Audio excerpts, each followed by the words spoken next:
ready to get this party started. So, want to introduce our guest, a young man that I have known for many years, has a great story about his journey in real estate and life, full of energy. I've never seen him without a smile. I think he owns a perma smile. I don't think he has a frown in his toolbox. So, and you'll see that as we have the conversation with him this morning. So I'm so excited to welcome as our guest this morning, Mr. Chad Wagstaff. Chad, are you there? Can you see me? Can you hear me? Yes, thank you for having me. Hi, John. Of course. You're welcome. See, there's that perma smile right there. Yeah, one of the best smiles I know. So that's great. Well, so let's just start off, first of all, by getting everybody a little bit of familiarity with you. So just, who is Chad Wagstaff? Tell us a little bit about yourself. Yeah, so I've been with Everest since 2013, so over 7 years now, which is kind of crazy. That is crazy. I know, long time. And I live in North Salt Lake. I mean, there's a little bio, but I have 2 kids, almost 4 and almost 2. And I'm originally from the Holiday area. I went to high school in Northern California and then have been back. But prior to real estate, I was actually in restaurant management. I managed the PF Chang's downtown Salt Lake. Oh, you did? I didn't know that. Yeah. Very cool. And then, yeah, got into real estate and haven't looked back. So it's been good. Yeah, very cool. Just, Chad, how old are you? Because you look like you're about 24. So, which that's a compliment. That is a compliment. The older you get, when people say that, the more you'll appreciate it. Yep, I'll take it. No, I'm 35 and yeah, thriving. Very cool. That's great. Well, so you've been in real estate how long then? Just over 8 years. I started, I got my license in 2012 and then about a year later joined Everest. Okay. And you were with Elite, weren't you? Isn't that where you started your career? Or actually, no, I was actually with Ken Bell. And I didn't know that. Yeah, Ken was my neighbor growing up, so I've known him my whole life. And well, tell everybody who Ken is, because a lot of people don't know who Ken is. Yeah, if you don't know Ken, you might know Sam Bell, our president of the Everest Group, and Ken is Sam's dad. Yeah. And he's been a real estate agent forever and Holiday. And anyway, he helped. And now an agent with Everest. Yeah, now he's an agent here with Everest. He helped me buy my first home, and then about a year after that, I got my license and went to work for him, and then you know, eventually came over to Everest, and then I quickly joined the Elite team, which was prior to that was Dave Parker's team. But anyway, I matched up with them pretty early after they came over to Everest. So I kind of looped into all those Elite agents that came over from there. But yeah, that's cool. That's great. Just one quick question, then we'll move on to some other meaty stuff. But yeah. I always like to ask this question: why real estate? How did you get into real estate? Because this is it's not an easy business. From the outside, it looks easy and it looks really sexy and it looks like there's a lot of money to be had, a lot of easy money. Yeah. So what's your story there? Yeah. So I mean, you'll probably laugh at me when I say this, but the first thing that kind of made me, well, my family moved a couple of times when I was in high school, and I was able to go through the real estate process kind of as an older teenager. And I think that kind of sparked some of it. I have a degree in urban planning and development, and I really did think for a little while that I might work in land development or city kind of development, that kind of stuff. Right. But ultimately, I was working at PF Chang's, and I had a really horrible shift on Christmas Eve, actually, which was a rough day in the restaurant industry typically. And anyway, it was probably my 4th Christmas Eve in a row working and having family come to me while I'm at my shift, you know. Right. And I kind of just was like, I'm sick of this. I don't want to do the restaurant schedule. I want to make my own schedule, right? Right. And so that was when I decided to sign up for classes. But ultimately, like, I love working with people. I've always been more driven in like a commission-based kind of pay structure. and ultimately just kind of matched that up with real estate and have really loved it. And the only thing I was really wrong about was that I still work almost every holiday. Yeah, but the cool thing is that you are your own boss and you get to decide whether you actually want to do that or not. And you probably make just a little bit more money than being the manager at PFJ. Just a little bit. Just a tiny bit. Speaking of money, a lot of people don't like to talk about it. And I think money's a good thing because it provides freedom, and freedom's an amazing thing. People die for freedom. So how much freedom do you have, Chad? You just share with us what your production is. I mean, what's a good year for you? So for the last several years in a row, I've made between $300,000 and $400,000. Say that again, because I think that for a lot of people, they were glitching there when you said that. So. Yeah, I've been able to bring in about $300,000 to $400,000 a year for the last several years in a row, which is just beyond what I thought, was ever possible. Well, congratulations. That is awesome. That number, let's set aside real estate. I mean, that number puts you in the top 1% in terms of income earners in the United States, which is absolutely amazing, Yeah. So little old Chad Wagstaff from Holiday, Utah, look at him, $400,000 a year. Hi, Mom. That's great. So, good for you. Yeah, it's been amazing, just kind of the freedom that real estate does give you, and obviously not having a cap on your income is really a treasure, in this industry. But yeah, I have bigger goals and I want to do more. So. Well, so let's talk about that, because I'd like to know, it's fun to hear kind of the chronology, kind of a timeline. Yeah. You started in the business. Was it, did you find it easy? It just kind of clicked for you, or was there a struggle? Because, you're doing exceptionally well right now. Yeah. So I struggled for at least 2 years. 18 months to 2 years was really rocky. I started at a small brokerage. Ken is an amazing agent, top producing agent, well-known agent, but I also wasn't taking advantage of really any training. And so I just was like a new agent and kind of blind to what was going on or how to be successful or whatever. And so ultimately when I came to Everest, the thing that started clicking first was my mindset, because I finally started learning about personal development and what it means to be an entrepreneur and how to kind of, build a business. And then once I linked up with Dave Parker, he introduced probably the most pivotal thing for me, which was just a system, because I'm not very system oriented. I'm a lot more loose and in your face and expressive and people and whatever. And so as soon as I matched up with that system that told me, here's the leads that you're going to call, and this is what you're going to say, and this is how to get a buyer broker, and this is how to sign a listing and what to do. Because once I'm in front of the client, that's my bread and butter. I'm fine with the people, but knowing kind of what to do was hard for me at first. Right.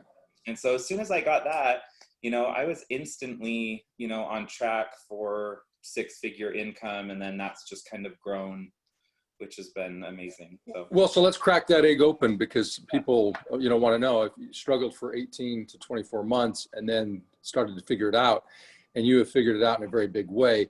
So what does that mean? You figured it out. What does your day look like? What do your activities look like? So, back then when I, on our team, we had some minimum standards surrounded by prospecting, right? So we were calling leads, new people that were signing up on our website, reaching out to our SOI, and, making sure that we centered our day around money-making activities in front of clients or, talking to people. And that was So you mean prospecting, just to clarify, you're talking about prospecting. Just, calling or talking to people who, we had their information from our website, or I mean, there's a million ways, a million groups to prospect too, but ours is web leads, people that signed up on websites looking for homes. And so as soon as I started prospecting, that's when I started making money. I know it sounds like you're paying me to say that, but like, honestly, that was what made the difference. And yeah, sorry I skipped last month's payment. I'll make up for it this month. Thank you. But ultimately, that was what was missing for me, was a systemized approach to talking to people. And so as soon as I started doing that, for about, I'd say for 3 years, so 2014, 15, and 16, I was just, daily, like morning till probably 8 a.m. to probably 1 or 2 p.m. Really just in front of people, not in front of people, sorry, on the phones, really prospecting to people at my desk. That many hours? Yeah, usually it took that long to kind of get through my follow-up calls and my new leads and returning any other phone calls that, I needed to deal with. And then— So pause just a second there, because I want everybody who's listening to pause and to really take in what you just said. You would come in at 8 o'clock and would literally prospect, lead generate, and follow up with leads you had generated previously until about noon, 1 o'clock in the afternoon. That was pretty typical for you. Yeah, and the way that it just kind of naturally came about, I would go to morning Ascent, which used to start at 7:30, and then I was typically on the phones by 8:30, 8 or 8:30, and then would really dig into my task list and my leads, my new leads, and trying to generate business any way I could that way. And then ultimately, I felt like all of my appointments naturally were late afternoon or early evening. And so that's kind of how I balanced it. 5 days a week, I was just at my desk through, lunchtime, 2 o'clock, and then out and about wherever I had to go from there. Yeah, that's great. That's fantastic. So now you're making $400,000. You weren't doing that 24 months into the gig, but what does your day look like now? Is it different than that now? And if so, how are you? And let me just mention this as well, because I don't know that everybody on the call knows this. You also find within your day, your 87,000 seconds that we all get, to not only make $400,000 annually, but you also do some coaching, don't you? Yeah, I do. Yeah, thanks to you guys. Well, so over kind of this time that I've been on the elite team with Dave, my role kind of shifted a little bit. Really 3 years of just heavy duty prospecting and calling and building a clientele base. And then I kind of flip-flopped from almost all of my deals being from web generated or internet leads from my team to almost all referrals and past clients and SOI. And so from there, I kind of got into a new rhythm where I wasn't prospecting as much out to strangers, I guess, but more to my SOI. right. And then from there, I've been able to maintain that kind of income level. I typically do between 40 and 50 deals a year. That's kind of my capacity at this point, where I can kind of do that year after year. And then to that, I've added kind of a training position on the elite team. So, we have, I think it's 18 to 20 agents now that, I train weekly, and we are constantly talking and coaching, and just kind of doing our thing on our team. And then in addition to that, with Everest Sales System, I'm taking coaching clients there as well. So, it's been fun to kind of add in some of those extra, I guess, revenue streams, but also kind of challenges and things that It's interesting just to listen to you. And this is always the case with people who begin to experience success.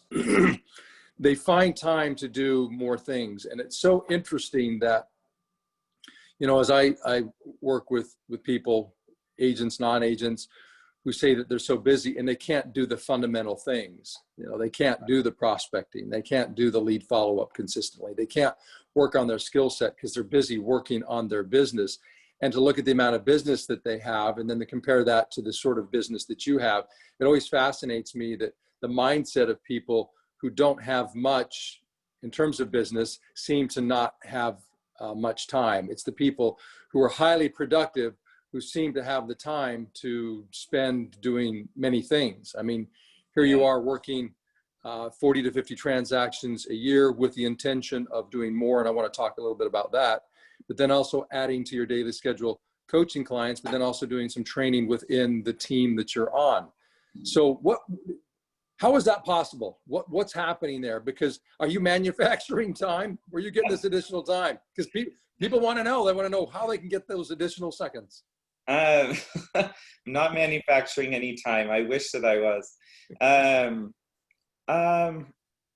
don't know. I mean, truthfully, I think it's kind of come from becoming, God, I don't know. I guess it's mostly just that I really have much bigger goals, and I don't feel like I'm even really scratched the surface. I'm not trying to say that in kind of a contrary way or whatever. No, it's good. It's great.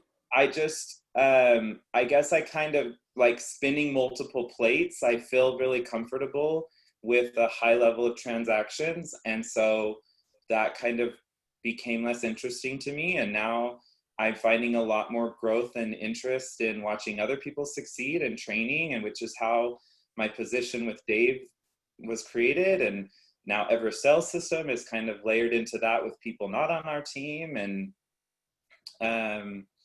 yeah, I mean, I'm very grateful for what I have, but I want 10 times what I have, you know? And that's okay. No, yeah. that is great. I'm glad that you're willing to say that.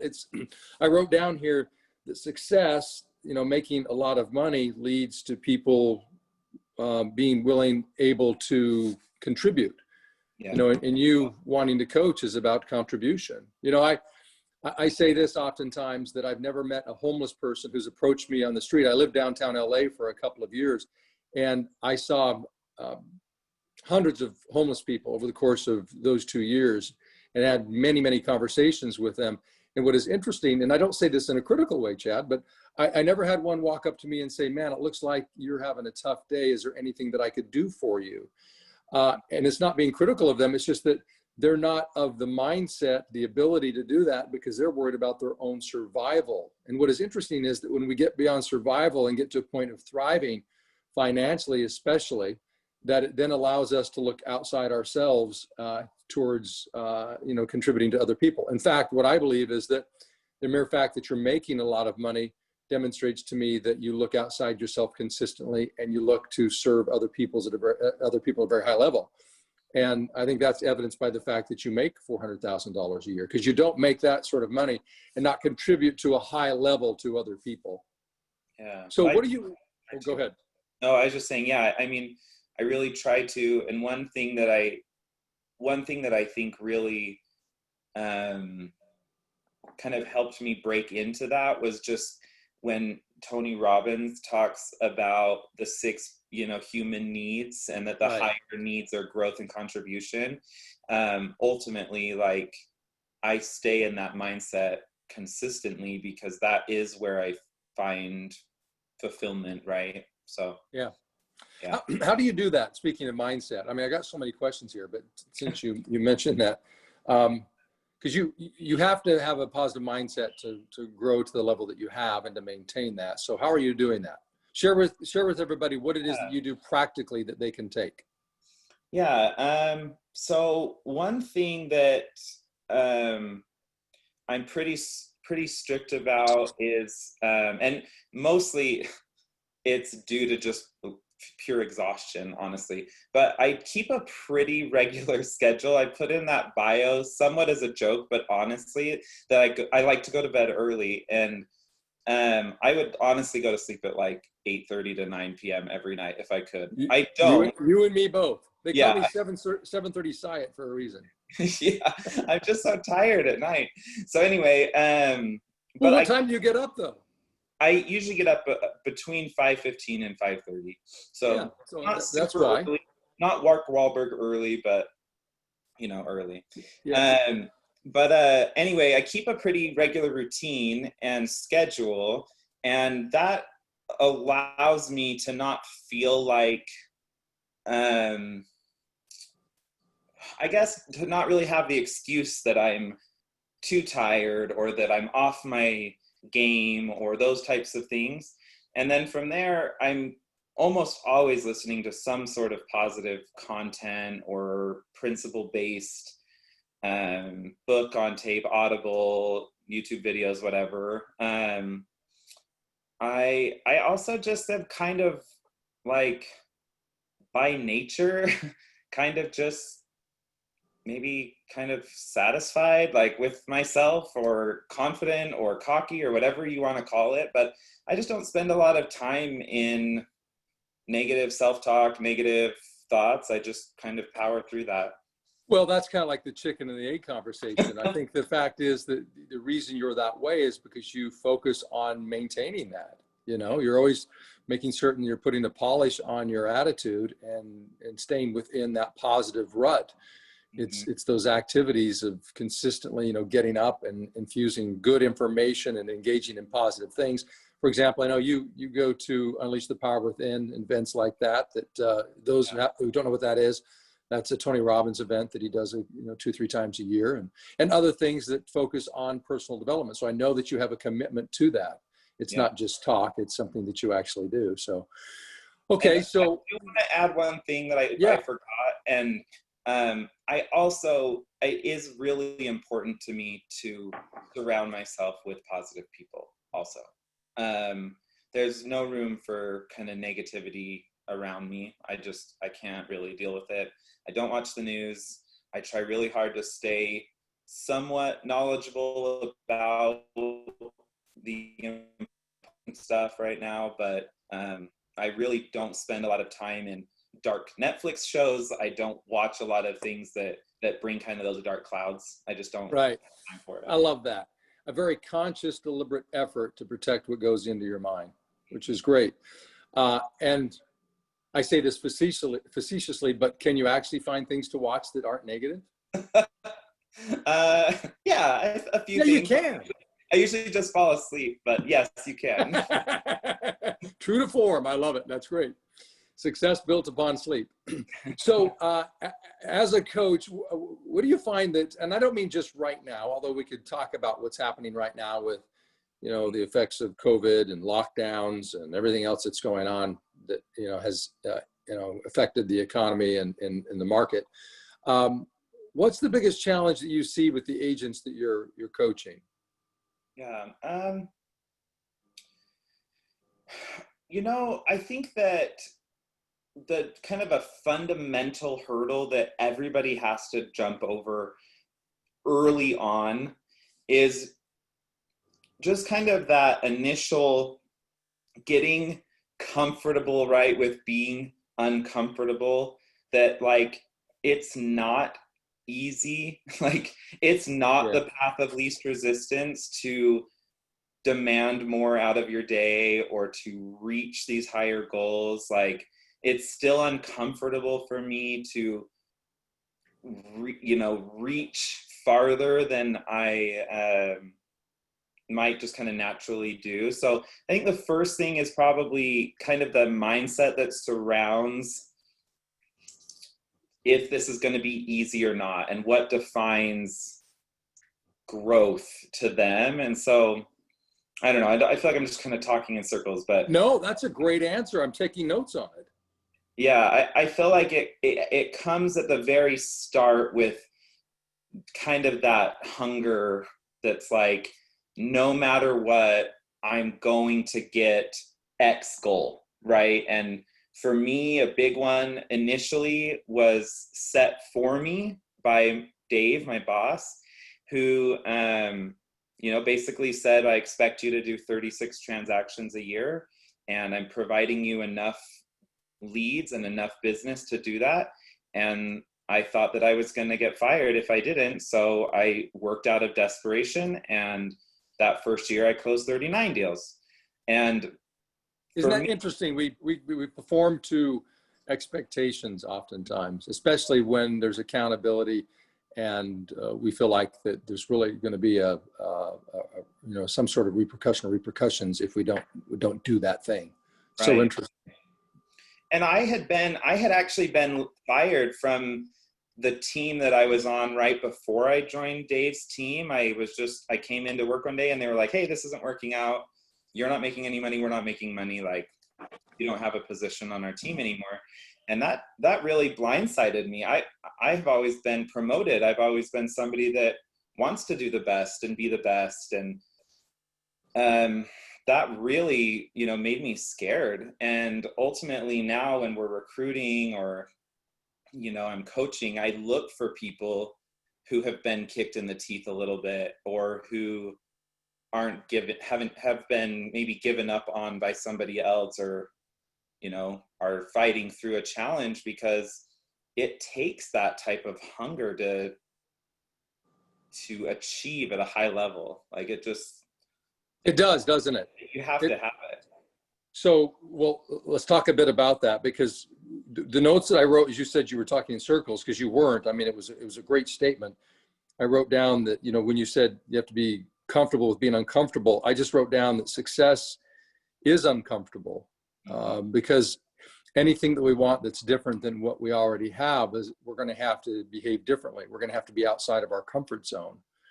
Yeah. So how do you do that? Because most people, unfortunately, don't want to do that and aren't willing to do it, and yet you do. Where do you find that purpose, that passion, that drive to be uncomfortable, to get to that level?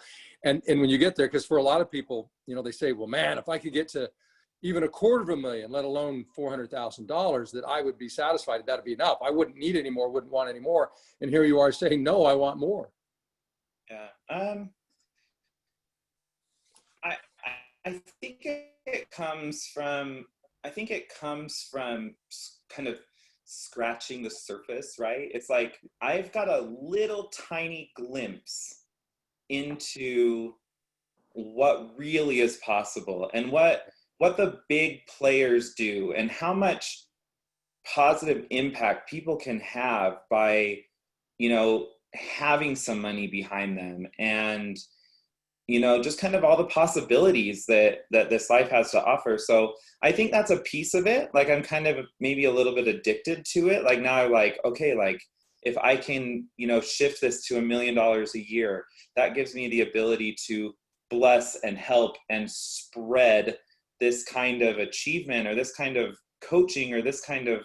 Well, that is what you're saying there is so important, because it's less about the money and who you're becoming in the process, right? It's so interesting that you just said that, because when you said $1 million, I'm thinking to myself, and what is interesting is that the only way for Chad to do that is to continue to grow the way that he has, because the young kid he was, you know, when you started, you know, 8 years ago, was not making 400,000, but the young man you are today is, because there's been so much personal growth. But in order to get to $1 million, there's going to have to be a lot more growth. And it's in that growth that it expands your horizon. You say, in fact, I wrote this down. I wrote down that success is a moving target. As much as you thought, man, being, you know, making $400,000, that's success, and that would be it, and I would be content with that. And you're looking at it and saying, no, I just scratched the surface. And I want to get to $1 million. And I guarantee you what will happen, Chad, when you get to $1 million, you'll say, you know what, I'm just scratching the surface. Yeah. And I want a lot more than that. Yeah. And that's good. Yeah. That is good. You know, a lot of people have a hard time with that. A lot of people think that, you know, money is a bad thing. And in fact, oftentimes people will misstate or misconstrue the statement out of the Bible that, you know, money is the root of all evil. It doesn't say that. It says the love of money is.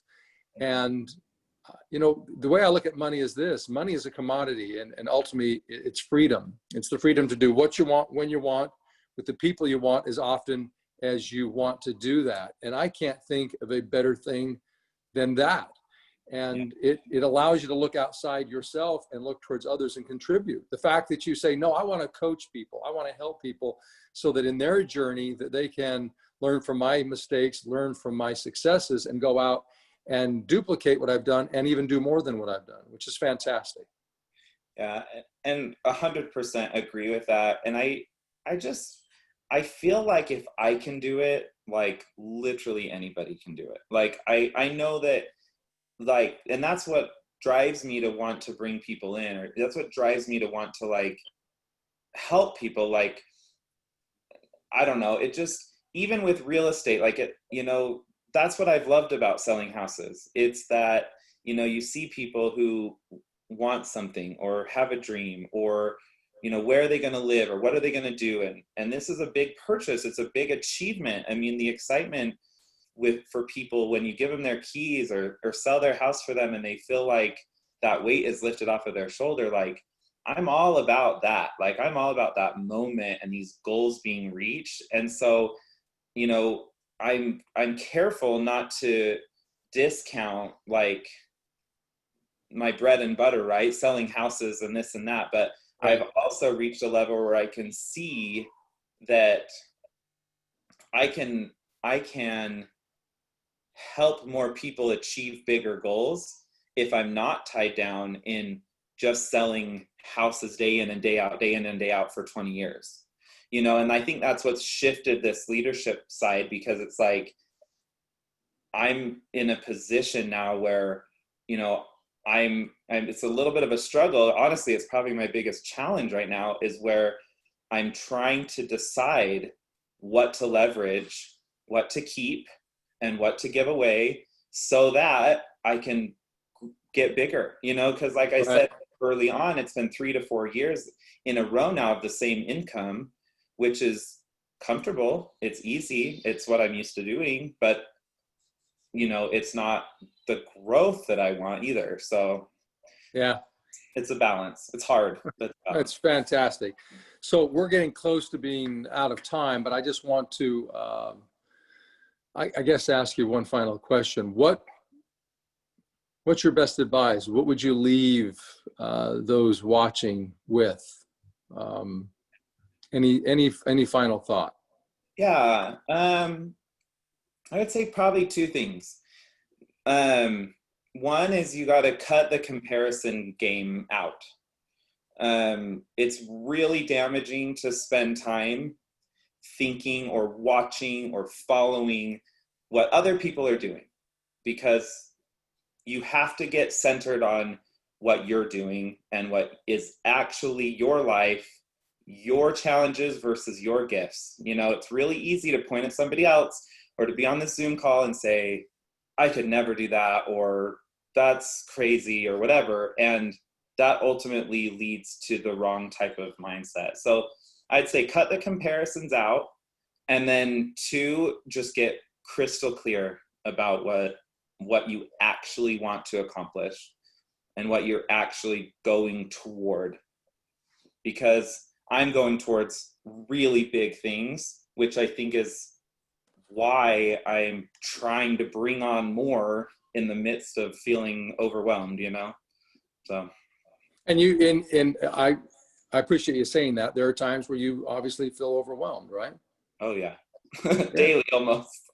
It's you know, it's the human condition. I think so many people from the outside looking in say, you know, well, he's got it all figured out. I'm not like that.